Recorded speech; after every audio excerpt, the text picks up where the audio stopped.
오늘의 주체입니다. 대구한의대 한방병원 침구의학과 이현종 교수 모셨습니다. 안녕하십니까? 네, 안녕하세요. 안녕하십니까? 네. 네, 대구한의대 한방병원 침구의학과 이현종입니다. 네, 반갑습니다. 반갑습니다. 오늘 함께 얘기 나눌 주제는 바로 척추 및 관절 통증의 수술 후의 이제 재활 문제인데 네. 수술 이후에 어떤 치료 결과를 좌우하는 게 바로 재활 과정이라는 얘기를 들었습니다. 네. 교수님 어떻습니까? 네. 자, 수술 환자는 그 특성상 수술을 마친 이후에도 상당 기간 수술 부위에 통증 및 운동 제한 등이 지속됩니다. 자, 수술 이후에도 근력과 관절 안정성 등을 회복시킬 수 있는 적절한 재활 치료가 제공되어야 하며 이러한 치료가 최종적인 수술 이후의 결과에 큰 영향을 미칩니다. 최근에는 수술 후 재활 치료에서 한방 치료를 포함하는 양방과의 협진 치료에 대한 관심이 점점 높아지고 있습니다. 그렇군요. 우리 또 한방 치료가 요즘 여러 분야의 수술 후 재활에 사용되고 있는 거, 또 네. 건강 365 열심히 하면서 배웠는데 네. 이게 또 척추나 관절 수술에도 적용이 되는군요. 네, 맞습니다. 네, 최근에는 다양한 수술 후 재활 환자에 대하여 통합의학적 관점에서 기존의 재활 치료와 함께 한의학적 치료를 병용하여 제공하는 것을 대안으로 제시하는 연구들이 보고되고 있습니다. 요추, 추간판 탈출증으로 수액절제술 및 추체관 유압술을 받은 환자 69명을 대상으로 시행한 2008년에 무작위 대조군 임상시험에서는 일반적인 재활치료만 받은 환자군에 비하여 재활치료와 침치료를 병행한 환자군에서 기능 회복이 더 우수한 것으로 보고되었습니다. 또한 전방 십자인대 재건술을 받은 환자를 대상으로 일반적인 재활치료와 함께 대퇴사두근에 대한 침치료를 병행한 결과 통증과 관절 운동 범위에서 더 나은 결과를 보였다는 연구나 관절경적 무릎 수술을 받은 환자를 대상으로 시행한 이침 치료에서 진통제 투여량을 줄일 수 있었다는 연구 등은 수술 후 재활 치료에서 한양방 협진의 가능성을 보여주는 좋은 사례가 될 수 있습니다. 네. 사실 많은 분들이 재활이라고 하면 네. 이제 수술 후에 그냥 가볍게 움직이고 운동하는 정도 이렇게만 생각을 하시거든요. 예전에 네. 저도 네. 그랬고요. 그런데 네. 요즘에 저는 생각이 좀 바뀌었습니다. 네. 수술이 끝난 그 순간부터 진짜 회복이 시작되는구나. 이렇게요. 네. 예. 그런데 이 허리가 아픈 분들 중에서는 네. 나 가급적 수술하고 싶지 않아 이러면서 계속 미루는 분들이 계시거든요. 그렇죠. 네. 그런데 이 척추관 협착증의 경우에는 수술이 꼭 필요한 어떤 시기나 그런 기준이 있는 걸까요? 네. 예. 점점 진행되면서 다리의 감각과 근력이 떨어지는 마비 징후를 보이는 경우와 파행으로 인하여 300m 이내로 보행 가능 거리가 제한된 경우, 영상 검사상 심한 척추 불안정성이 나타나며 통증을 수반하는 경우, 보존적 요법에도 통증이 소실되지 않거나 악화되는 경우에는 수술적 치료가 필요합니다. 네. 다만 무릎 관절 전치환술이나 척추관 협착증 수술은 주로 고령급 환자에서 시행되기 때문에 심혈관계 및 호흡기계 질환 등 다양한 내과적 기저질환을 가지고 있는 경우가 많습니다. 따라서 수술 전 심폐기능 등 환자의 상태를 고려하는 것이 중요합니다. 네. 네. 그런데 이런 수술을 받은 분들의 이야기를 들어보면요. 네. 사실 뭐 수술 후에도 통증이 좀 오래 지속된다. 기대한 것만큼의 어떤 좀 회복이 되지 않는 경우가 있다. 이런 이야기를 하시더라고요. 네. 예. 척추관 협착증 수술 후 재수술률은 1년 이내에 한 7.2%, 5년 이내에 14.2%로 보고되고 있으며 무릎 관절 전치환술도 보고에 따라 다르지만 무릎 관절 전치환술 기능의 평가에서 많게는 환자의 약 30%에서 수술 전에 비해서 수술 후 1년째에도 기능의 향상이 보이지 않았다고 보고됐습니다. 네. 무릎 관절 전치환술이나 척추관 협착증 수술은 주로 고령에서 많이 시행되며 노인 환자들에서는 수술 전 근력이 떨어져 있거나 관절 구축이 있는 경우가 많고 내과적 질환 또는 고관절, 족관절 등 주위 관절의 문제도 흔히 동반됩니다. 또한 수술로 인한 수술 후 통증의 정도도 상당합니다. 따라서 수술 후에는 전신적인 체력 저하와 회복 지연이 나타날 수 있으며 통증이 지속되거나 기능 회복이 충분히 이루어지지 않는 경우도 적지 않습니다. 네. 그렇기 때문에 수술 후의 재활 치료가 더욱더 중요하다는 그런 생각이 드는데요. 네. 한방적인 재활 치료에도 참 여러 가지 방법이 있다고 얘기를 들었습니다. 예. 네. 그러니까 수술 후 재활의 목표는 초기 일상생활 복귀, 근력 회복, 관절 가동범위 회복 등 통증 완화에 있습니다. 이를 위해 한방에서는 한약, 침, 뜸 등의 기본적인 치료와 환자 상태 및 재활 치료 단계에 따라 약침, 추나, 침도요법 등을 선택적으로 사용할 수 있습니다. 한약은 수술 후 체력 저하 및 생리 기능의 저하를 동반할 때 체력 저하를 회복하고 또한 수술 부위의 회복을 촉진해서 환자의 기능적 향상을 기대할 수 있습니다. 통증 조절을 위해 지속적으로 소염 진통제를 복용하는 경우에는 위장 장애가 생기거나 간이나 신장 기능에 부담을 줄 수 있습니다. 이 경우 침, 뜸, 약침 등의 치료는 안전하게 통증을 개선시킬 수 있습니다. 네. 더불어 관절 가동 범위 및 근력 향상을 위해 추나요법을 안전하게 적용할 수 있으며 관절에 강직이 있는 경우에는 침도요법을 적용할 수 있습니다. 한방 치료도 재활 각 단계에 맞게 각자의 특성을 활용해서 재활 치료에 양방과 병행한다면 기능 회복과 환자의 삶의 질 향상에 더 좋은 결과를 기대할 수 있습니다. 네, 그렇군요. 근데 또 우리가 한방 치료하면 많은 분들이 가장 먼저 떠올리시는 거 한약 아니겠습니까? 그래서 저만 먼저 맞죠. 떠올린 거 아니죠? 네, 저도 생각했어요. 그런데 이 척추나 관절 수술 후에는 어떤 한약이 어떻게 사용될까요? 네.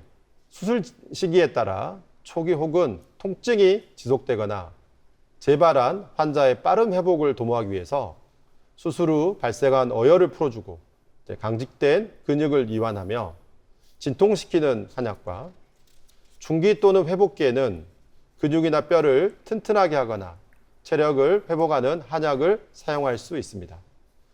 한약 치료의 장점은 고령 환자에서 수술 후 전신적인 체력 저하와 회복 지연이 나타나는 경우 체력 회복과 전신 상태의 개선을 통해 기능 회복을 촉진하고 재활 치료에 보다 적극적으로 참여할 수 있도록 도울 수 있습니다. 네. 네. 수술 후에 각 시기마다 사용하는 한약들이 다르네요. 신기합니다. 그렇습니다. 아니 그렇다면 침 치료는 어떤가요, 교수님? 이거는 좀 수술 직후부터 바로 사용을 할 수가 있는 건가요? 예. 침 치료는 많은 연구가 통증 감소를 보고하고 있으며 근거가 된 임상 연구에서 중대한 이상 반응과 안전성에 관련된 보고는 없으므로 수술 후 환자에 대한 침 치료는 안전한 치료 방법이라고 볼 수 있습니다. 안전하다 하더라도 수술 부위에 인접한 부위의 경혈은 주의해서 시술해야 하며 특히 감염 등에 유의해야 합니다. 침 치료는 수술 후 초기부터 고려할 수 있으며 수술 후 일반적인 재활 치료의 시행과 침 치료 병행 치료로 통증 감소 및 기능 회복에 효과적입니다.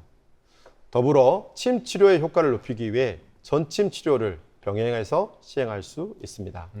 네, 이렇게 일반 침도 있지만은 또 약침이라는 게 교수님이 있더라고요. 네. 약침이 어떤 건지 좀 소개해 주시죠. 약침은 한방에서 사용하는 약물을 주사액으로 만들어서 주사기로 주입하는 치료법으로 요추관 협착증 수술 및 무릎 관절 전치환술 후 지속되거나 재발된 통증 환자에서 다양한 약침 치료를 고려할 수 있습니다. 주로 소염, 진통의 목적으로 봉약침 연구가 많이 연구되어 왔으며 재활 단계에 따라 회복을 촉진하기 위해 태반에서 제조한 자거 약침들도 고려할 수 있습니다. 봉약침 시술을 위해서는 처치 전 과민 반응 검사가 사전에 꼭 필요하며 네. 용량 및 시술 주기 등에 대한 신중한 결정이 필요합니다.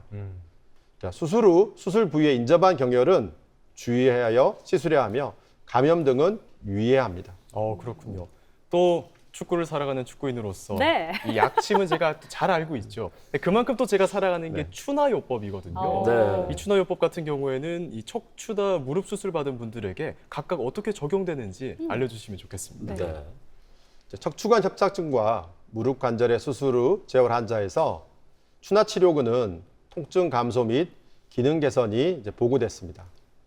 수술 후 시기에 따라 적절한 추나 기법을 선정해야 하며 수술 후 초기에는 환자의 전신 상태 및 근력에 따라 추나 강도를 조절해야 하며 수술 부위에 대한 과도한 압박 등에 주의하여 시행해야 합니다.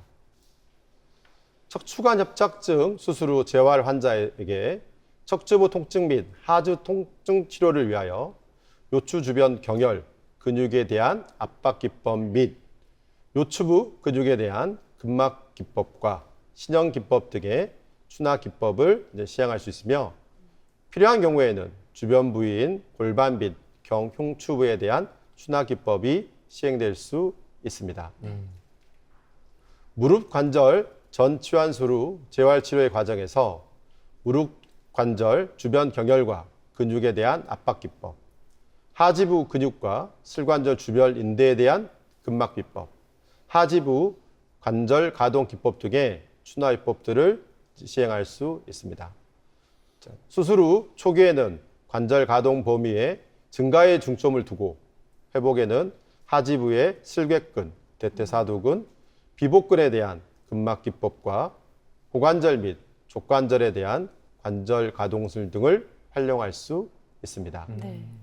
말씀을 들어보니까 수술 후 다 같은 게 아니라 초기, 중기, 회복기 이렇게 각 시기별로 치료법을 좀 다르게 이렇게 좀 네. 적용을 해야 될 것 같습니다. 네. 자, 수술 후 재활 치료는 단계에 따라 치료 목표가 다릅니다. 수술 후 초기인 급성기에는 수술 부위의 회복을 기대하고 수술 후 통증 조절과 관절 가동 범위를 늘리는 데 집중합니다. 중기에는 관절 가동 범위는 정상으로 회복하고 근력을 키워 점차 부하를 늘려 체중을 실을 수 있는 단계에 도달합니다. 마지막으로 말기인 회복기에는 일상생활에 복귀할 수 있는 단계에 도달합니다. 네. 사실 저 같은 경우에도 축구 열심히 하고 온 날에 다음 날 무릎 쪽이 아프거나 발목이 아프면 이거 어디 인대 잘못된 거 아니야 하면서 걱정하거든요. 맞아요. 그런데 이렇게 수술까지 받은 분들은 특히 작은 통증에도 훨씬 불안할 것 같습니다. 맞아요. 네. 저도 이 생각을 했습니다. 네. 아니 그래서 교수님 수술 후에 통증이 있을 수도 있고 또 어떤 관절을 움직이는데 불편할 수도 있잖아요. 네. 이게 어느 정도까지의 범위를 좀 정상적인 과정이라고 생각을 해야 될까요? 네.